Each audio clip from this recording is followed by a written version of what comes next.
We are live. Fantastic.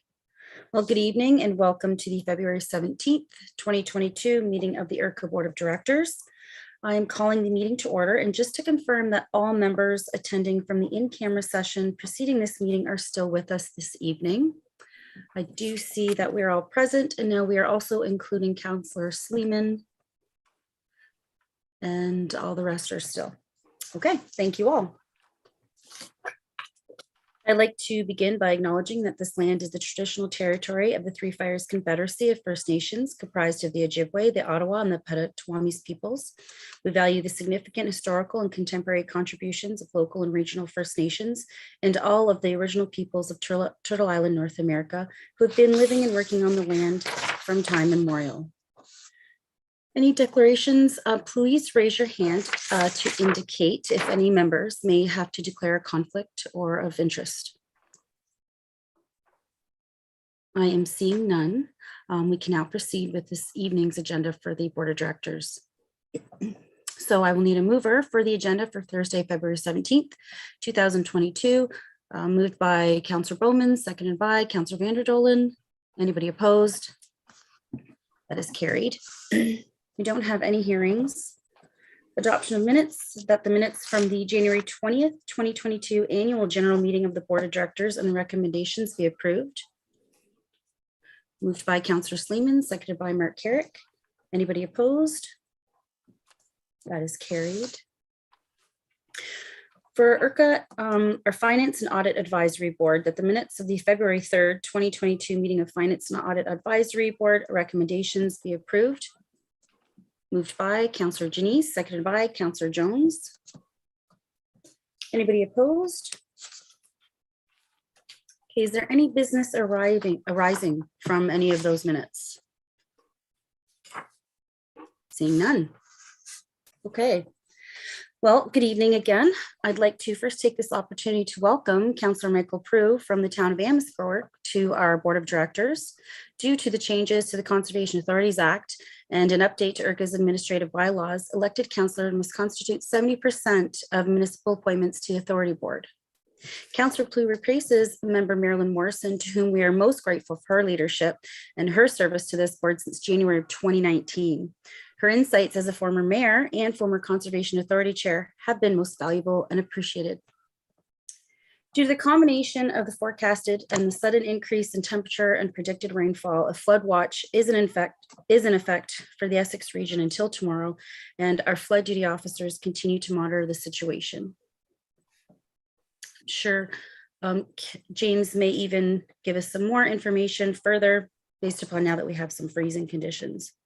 Maintenance along the Greenway trails has been proceeding at a rapid pace, and visitation to conservation areas continue to be higher than average during our winter months.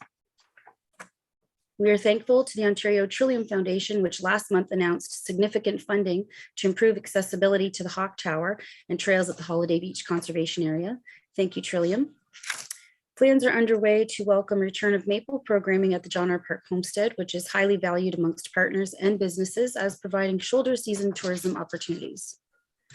We're also pleased to announce that community members have nominated several conservation areas as the best of Windsor Essex in a number of categories, including the Hillman Marsh as best birding hub, Holiday Beach in the categories of best beach and best birding hub, the John R. Park Homestead as both best museum and best historical attraction, and the Greenway Systems as the best trail. Voting takes place until March 6th, and we are grateful that the community highly values and appreciates these conservation areas among the best things to see and do in Windsor, Essex. Finally, I'd like to extend my sincere appreciation to administration and especially Shelley McMullen for the comprehensive, transparent budget that we will be deliberating later this evening. We do not have any delegations.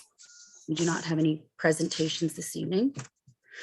We do have reports for approval. The first being BD 0122, the implementation of streamlined approvals for Common Hydro 1 works, which James Bryant will answer any questions from members. James? Do any board members have any questions or comments for James? I am seeing none. Will now ERCA, the administration, implement the streamlined approvals process as outlined in the memorandum of understanding between Conservation Ontario and Hydro One. Moved by, yes, Mr. Marnie? Just a comment, Madam Chair. There's a protocol that's in place with respect to municipal drainage works that actually the Essex region helped develop with the province. This protocol follows a similar process, wherein the consultation with Hydro and whatever else provides for them a streamlined opportunity for approvals.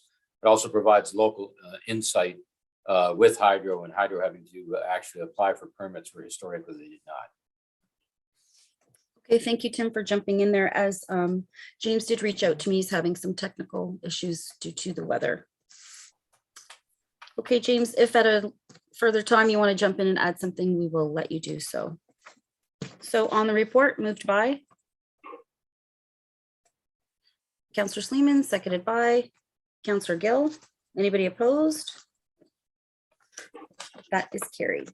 We now have the 2022 draft budget approval. So we have Shelley McMullen and Tim Burney will speak to the report before you.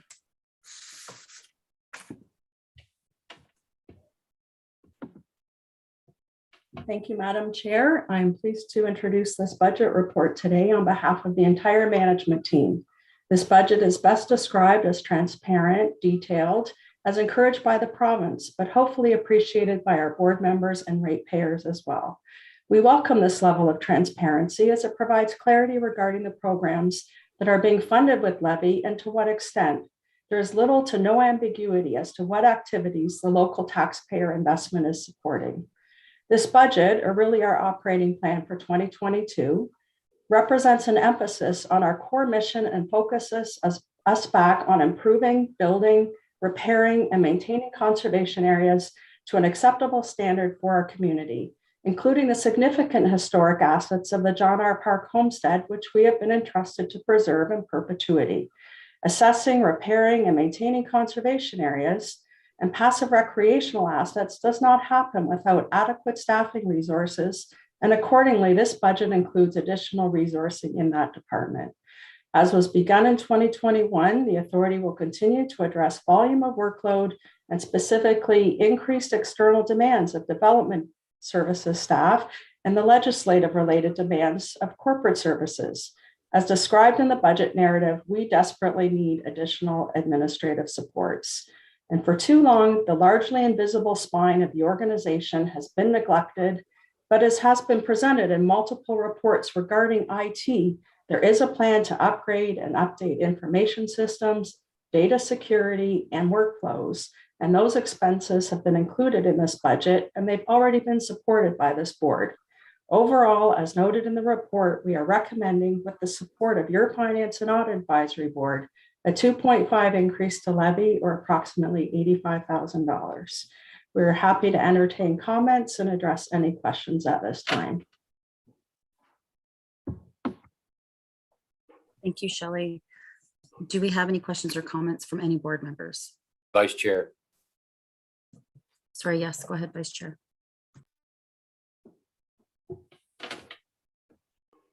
Thank you, Chair, and Ms. McMullen and Mr. Burney and everybody involved in developing this document. I want to just start by saying I think it's an extraordinary piece of work that we've been given, and in terms of the transparency, Shelley, that you talked about. It couldn't be much clearer. But I do see some things that I'd like to maybe unpack this a little bit. That one of them being the in the corporate services category. One of the diagrams or one of the graphs shows that we are at about 18% in terms of the corporate services as an overall expense. So I wonder to what extent that is consistent with what we might see. And I don't know if do you know whether or not is that number high or low relative to other conservation authorities across Ontario? The information that I have, and this is based on conversations that came out of Source Water and MECP, actually came down to Essex and pointedly asked us why our expenses were so low compared to every other conservation authority. So I think that was my suspicion, is that we're kind of running lean, and also given that one of the biggest asks or increases in this budget has to do with adding administrative capacity. And obviously, and you do very much make the point that the administrative capacity, the additional administrative capacity is being recommended in order for us to be able to address things that fall very squarely within our core mandate. I think just as an additional data point, not that there's anything lacking in this document, but I think it would be useful for people for some folks to see just quite clearly how much value we're getting out of the staff that we have, and how much that's in terms of service that's delivering to the community. And so I just wanted to articulate that point. And the other thing that I really love about the additional document, because we did have a very good discussion at the Finance and Audit Committee on the entire budget as a whole. But one of the things that we talked about was being able to quantify the value that the community receives, particularly in the non-mandatory basket. And I think you do a really excellent job in the appendix document. I just want to say that clearly in open session, that I think you took a lot of those suggestions, and I know you're already working on some of the things on all of this as we were prior to us even having the discussion. But what you really do, I think, a wonderful job is to demonstrate the value and the reason why the Conservation Authority is engaged in the in a lot of the non-mandatory, or in a lot of the activities that fall under the province's definition of non-mandatory activities, and how they actually complement the many of the core mandate functions. So maybe just one further question or comment within all of that. We did talk about the idea of trying to quantify in terms of almost get back to a really new, just a numerical quantification of the value of some of the services, such as tree planting. And I did a little bit of my own research to see where and how whether there are other communities that are looking at that. And given that tree planting on private lots or in private property falls within the non-mandatory service, I wonder if we maybe moving forward could have the capacity to try to quantify the value that planting of trees actually brings to the community in terms of all of the things that fall within our core mandate, flood mitigation and or water management, and all the other things, habitat preservation, that fall within our scope. It's a tremendous amount of work that you've been asked to undertake to bring us to this point. I think it's an incredible job that you've done so far, done with this. But now moving forward, I think that if we're looking to add certain pieces that would bring value, I think the ROI on some of the non-mandatory, if we could quantify that to some extent, would be another layer that would be useful for us to be able to articulate to the community. And maybe I'll just ask you to comment on that. Sure, I'll attempt to provide a comment based on my knowledge. And I'm thinking of a study that CDC did, or Credit Valley did, a number of years ago on the value of natural assets and wetlands in particular versus forests. I think that's probably outside of our scope, but certainly we could entertain a consultant to do that work if you'd like. But there is a fair amount of literature out there about the value, for wetlands in terms of flood mitigation, like you mentioned, carbon sequestration. So that information is out there. So maybe we might be able to apply it to basically our activities. I can't promise, but we can see what we can do without a consultant. I will commit to that. No, and fair enough. And I'm not asking, to be honest, I'm not looking to add costs to be able to tell people that we're doing something that I know is already deriving some benefit. But there are some studies that are out there that just give us that have condensed it down to a straight ROI for every dollar in this universe, community gets back X. And I think that would be the extent to the research that would be required would be a peer, citing a peer review study or something along those lines is what I was thinking about. But again, I think that what is in here really does drive the point home that even in the non-mandatory functions, or what falls within the non-mandatory basket, we're serving many of the mandatory functions, and then on top of it, other aspects that I think the community would largely agree that we should and that we would be rightfully engaged in. Mr. Bernie, I saw that you wanted to chime in. Through you, Madam Chair. There's been additional work too as well, because the relationship is more than simple property value as it relates to either real estate or improvements in aesthetics, landscaping, and other things. Everyone needs to be cognizant. 1946, conservation authorities were formed following World War II to deal with rampant deforestation and the issues relative to sedimentation created as a result of that rampant deforestation. The other reason for the creation of Conservation Authority was to manage drought, and then that was modified in 1952 after Hurricane Hazel. But that valuation and assessment of what that is for forest cover trees and what trees provide for a watershed or for this region has to be all inclusive, including those impacts on sediment, sedimentation control, and soil stabilization. And those things seem to be forgotten in a lot of the lexicon of people. With respect, you'll hear things of water quality, and you'll hear things of air quality and other things, but not that relationship back towards soil stabilization and the general attenuation movement of soil particles. And it goes right back to some of the original reason conservation authorities were formed in 1946. Thank you for that reference. And last question, Madam Chair, just in terms of the categorization, Ms. McMullen, that you've undertaken in terms of identifying the services that fall within mandatory and non-mandatory, and I know it was raised at the Finance Committee, but just for the benefit of the members and the public as well, to what extent are we? Maybe I'll just use the term rock solid on the items that that this document categorizes in the mandatory versus non-mandatory, because I think that there's been, to some extent, one of our challenges has been locking that down to some extent, because there hasn't been enough clarity that's come from senior levels or from the province on some of those aspects, maybe until just recently.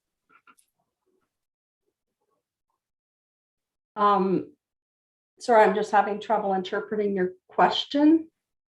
What I'm asking is how confident are you that the items that you're categorizing in this document as being non-mandatory or mandatory services are going to be consistent with what the province's interpretation is or will be?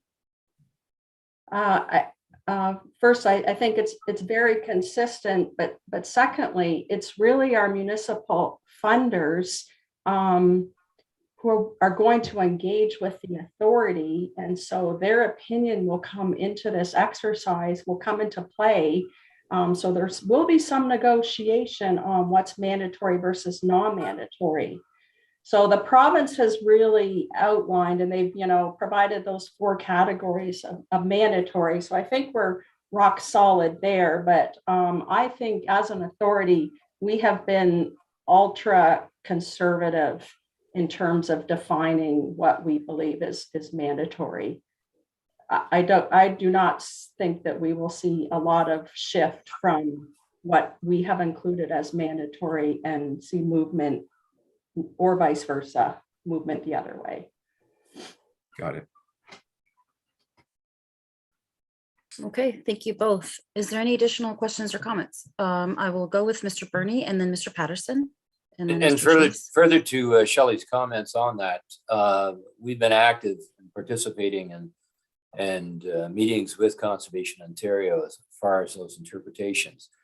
And the only additions or changes that we've been able to fortify, even from last year's first cuts, has been the change that the province allowed for passive recreation. And then that allows that our trail maintenance on trail systems that we own, the passive recreational uses there are leviable, and those are a mandatory function. Other than that item, the earlier or the 221 attempt at budget, where the first cut at trying to align and sift out, that's been the only change or update. There will be on a phase 2 process some things with respect to overhead and the corporate billing for corporate services, but that's yet to be coming, and that order may refine some of the things. But I don't see much change with what Shelley has put forward here. Thank you, Mr. Bernie. Madam Chair, I will have a motion at the appropriate time. Thank you. Okay, thank you. Counselor Patterson and then Counselor Janice. Yes, thank you, Madam Chair. After reading and studying the report, I would move the recommendation with the understanding that I do fully understand administration and our employees are working above and beyond what a normal workday would be. So by acknowledging the fact that we have a tremendous staff, Ms. McMullen has provided us with an excellent report. I would move the recommendation. Looking for a seconder. Okay, thank you. Counselor Janice and then Deputy Mayor Bailey. I was just gonna, first of all, I was gonna make the motion to pass the budget. Now I'll second if you'll take that second.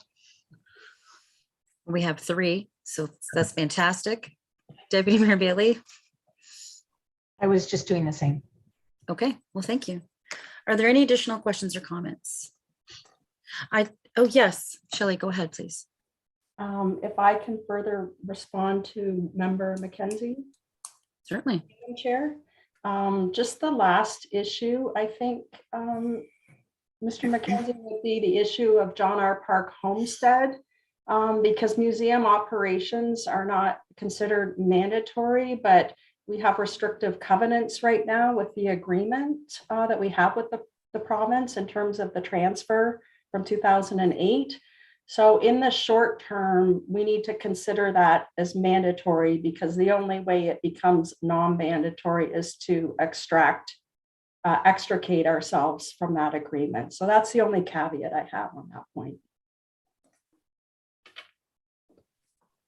Okay, thank you, Shelley. We got a thumbs up from Vice Chair Mackenzie. I too, Shelley, want to acknowledge and thank you for identifying as well the values of the non-mandatory services, because that was something I felt we needed to highlight to bring back to our own councils. So thank you for that. Okay, so I'm going to read off what we have here, that the 2022 draft budget details discussion and analysis be received for members' review and approval. And further that the Board of Directors support a 2.5% increase in the levy as recommended by the Finance and Audit Advisory Board. And further that administration circulate the 2022 draft budget details discussion and analysis inclusive of the appendices as presented in Report 0222 to member municipalities for review. And further that administration provide notice under the Conservation Authorities Act of a weighted vote in accordance with the Ontario Regulations 13996 regarding the 2022 draft budget at the Board of Directors meeting on April 14th, 22. So I first had Vice Chair Mackenzie move, and then we had it seconded by Councillor Larry Patterson. Is there any opposition? And that is carried. And thank you again, Shelley and administration. Okay, report BDO 322, Watershed Management Service Activities Report for December 2021 and January 2022. James was able to get back online here. Not sure if we have him again. And there you are, James. Did you want to give a brief update on this? Brief discussion? Not particularly on the Watershed Management Services report through you, Madam Chair. But to the previous report when I was having some technical difficulties, and I apologize for jumping back, but I wanted to acknowledge some of the work done by Mr. Dan Jenner, our regulations coordinator, as he participated with the provincial committee to basically work through that stuff with Conservation Ontario and Hydro One. So there's some significant efforts by some of the staff that aren't present on this call, and I just wanted to make an acknowledgement of that. So, but if there's any questions related to the report before you now, by all means. Okay, thank you. Any board members, do you have any questions for the report in front of us? Okay, we are seeing none, James. So that the review of regulations and planning applications as presented in report BDO 322 be received for members' information. Moved by Councillor Janice, seconded by Deputy Mayor Becchetti. Anybody opposed? That is carried. Environmental Registry reports, Conservation Ontario comments on amendments to exempt low-risk sewage works from requiring an environmental compliance approval. ERO number 019-4456, Conservation Ontario's comments moving to a project list approach under the Environmental Assessment Act, ER number 0194219. The motion before you is to receive these reports. So that Conservation Ontario comments on amendments to exempt low-risk sewage works from requiring and environmental compliance approval and moving to a project list approach under the Environmental Assessment Act be received for information. Moved by Deputy Mayor Verbeek, seconded by Councillor Courtney. Anybody opposed? That is carried. We do have some correspondence. Letter from Andy Mitchell, Conservation Ontario, Chair to all conservation authorities. An email from MECP to all conservation authorities. An email from MECP to all conservation authorities regarding agricultural sector representatives. With that correspondence, we just need to receive for members of information. That we don't need a mover though for, I see that. Right? Is that what that says there, Tim? Just No, it's receive. just, yeah, just receive information. Committee of the Whole, prior to this evening's meeting, the board was convened in camera to discuss confidential matters related to property. I'll require someone to move a motion to endorse actions of the Committee of the Whole. Councillor Mark Carrick, seconded by Councillor Vanderdolen. Anybody opposed? That is carried. I'm sorry, I'm just experiencing freezing as well here, so forgive me. Can you all, am I moving for you? Okay. Okay, is there any other new business members would like to address? Our Vice Chair Mackenzie? Go ahead.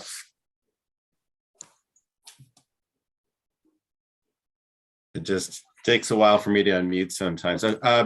I'm not sure if I could have probably asked this question in just on that correspondence items. I noticed the Conservation Ontario is already starting to comment proactively on the More Choice, More Homes, More Choice Act that is being brought forward by the province.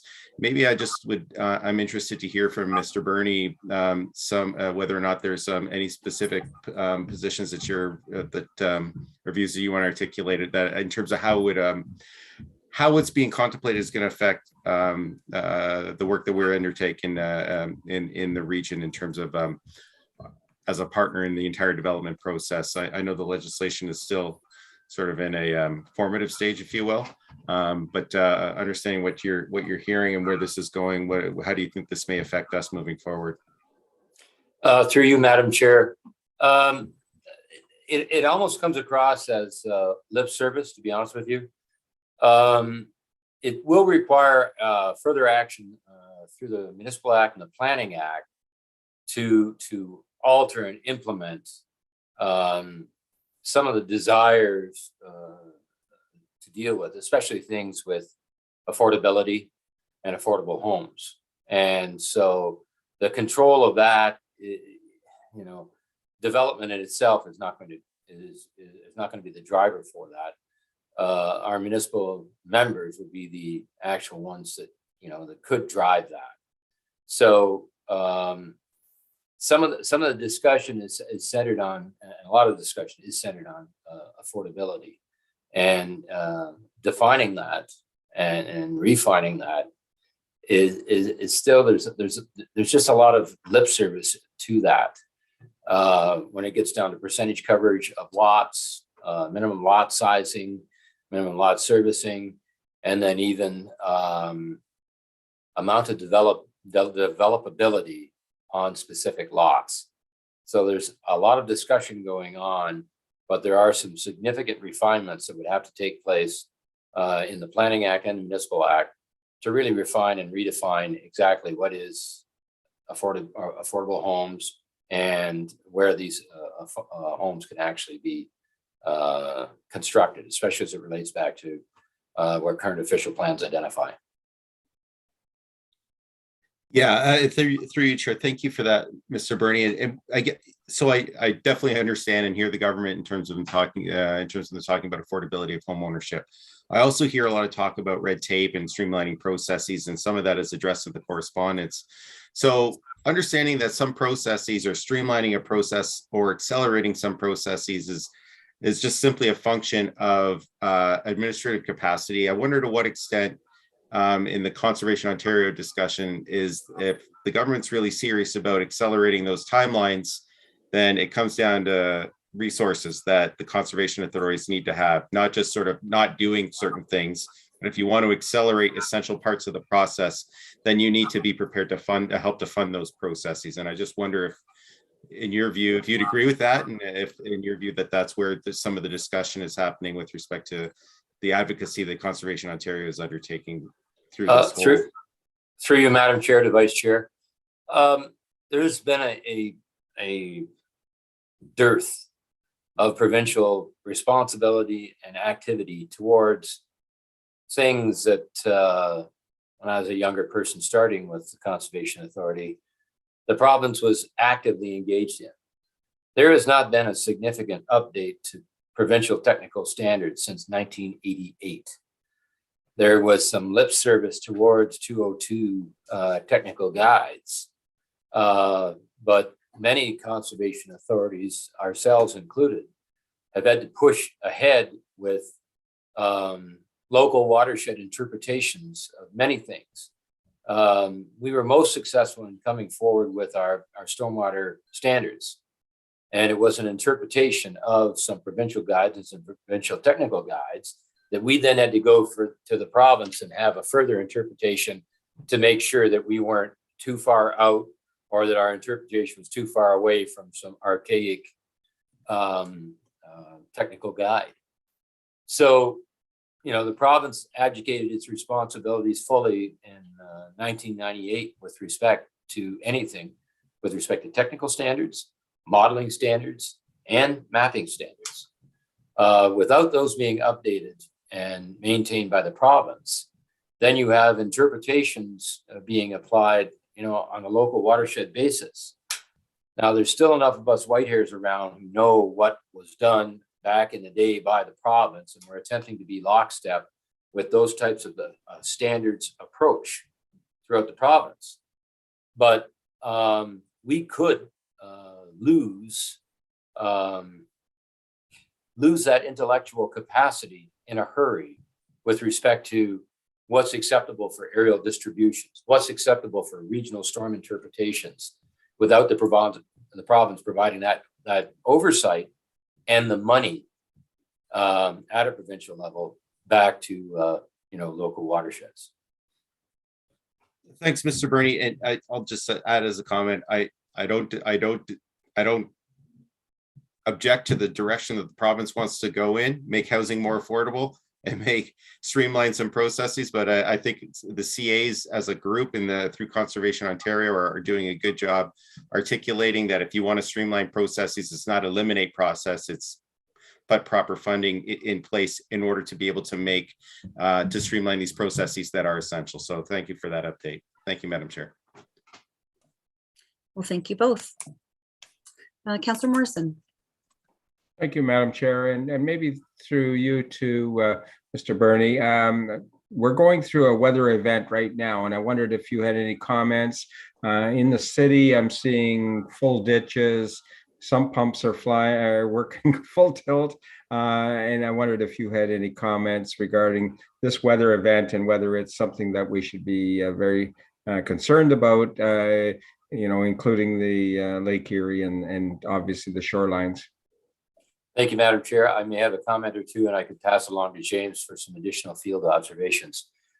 37 years ago, February 24th, 25th, 1985, was a very, very similar weather condition and weather event that we're observing right now. We had a snowpack in place throughout the region, throughout the city and throughout the county. The snowpack that was in place, we had a water equivalency of about 25 to 30 millimeters. And so that means you had about 1.5 inches to 1.75 inches of water sitting on the ground in the snow. It then started to rain. The ice fields on all our waterways, our open waterways, ditches, creeks, and streams ruptured. We had significant ice damming, ice bridging, and ice jamming that occurred at the Ruskin River Bridge, at the Bell River, Big Creek, and a couple of other isolated locations within the region. the results of that flood, actually, our current regulations now utilize that, and it's referred to as a maximum flood level. Flood levels on the Ruskin River surpassed Hurricane Hazel map model levels. Those are the levels that we regulate, that your staff regulate development to on these days. So today, what we are looking at, we are very fortunate that the warm up that occurred preceded the rainfall significantly. Snowpack melted, rotted, and then dissipated into runoff. The concern was, though, then and now we are monitoring it right now, that runoff flowing over top of the ice surface will erode the ice surface. As that ice surface erodes, the ice in itself is buoyant. Ice floats. If it ruptures through those ice surfaces, there's a high probability that next week we could be looking at ice jamming or ice damming at significant locations throughout the region. Authority staff on no less than 6 occasions over the last approximately 30 years has worked with Lakeshore and Tecumseh on ice rupturing at the mouths of rivers in Lake St. Clair. It is the only areas where there's a higher probability that we could see ice jamming. The other waterways throughout the region and in the city of Windsor, the Grand Maris ditch operates as a sluice where the ice tends to march its way through the concrete panels and then be deposited within the valley lands, the open valley lands at the downstream reach of Grand Maris, the upper reach of Turkey Creek. Some of the other streams throughout the region have a steeper gradient and wider and more open, more expansive box culverts at the crossings closer to lakes, so there's less opportunity for jamming there. But we are the highest probability right now of potentially seeing ice jamming and ice damming of any time in the year. And it's regardless of lake level conditions, it's more about debris and detritus starting to block our water courses, predominantly potential for ice and ice movement. James was out in the field today and had some observations. He may wish to add a couple of comments. Thank you, through Madam Chair. Yeah, so Tim obviously unpacked that very well, and I don't have any anecdotal references, earlier than 1986, so I apologize. So yeah, out in the field today, there, as per your statement there, Councillor Morrison, that you're dealing with some bank full drainage ditches. A lot of the rivers were spilling into their low-lying floodplain areas, which is something that, as Mr. Burney indicated, is something that is going to be happening in this type of situation. What could have been, though, is if we had got the rainfall that was actually predicted. So looking at some of our gauges, we got about 20 millimeters of rainfall across the area, in addition to what was already out there frozen, in that minimal snowpack that we had out there. They were calling for up to 35 to 40 millimeters, so almost double what we got. Had we got that, we'd be probably having a little bit of a different conversation, and I might not even be on this call. So I think we're thankful that we got half of what we did, and I think we'll look ahead to next week and see what the weather's going to be looking like, because as those drains breach their banks, and as that water is now, I guess, stuck in those agricultural fields in the upstream lands, we're going to have to deal with that coming through as we hit a little bit of a warm up, and we'll obviously watch for any rainfall at that time as well. So thank you. Thank you, gentlemen. I really appreciate it. And I know we're all thinking about it. So thank you. Thank you both as well. Any additional new business or questions? Okay, I am seeing none. So the next meeting of the ERCA Board of Directors will be held on Thursday, April 14th, 2022, starting at 6 p.m. via Zoom web conferencing. So we need February 17th, 2022, meeting of the Essex Region Conservation Authority Board of Directors to be adjourned. Moved by Councillor Jones, seconded by Councillor Gill. Anybody opposed? Well, that is carried. Thank you, Madam Chair and Committee. Yes, thank you, board members and administration. If anybody is commuting, drive safe. And again, welcome, Michael. And we'll see you all next month. Yeah, we certainly April, have to 2 drive months. safe.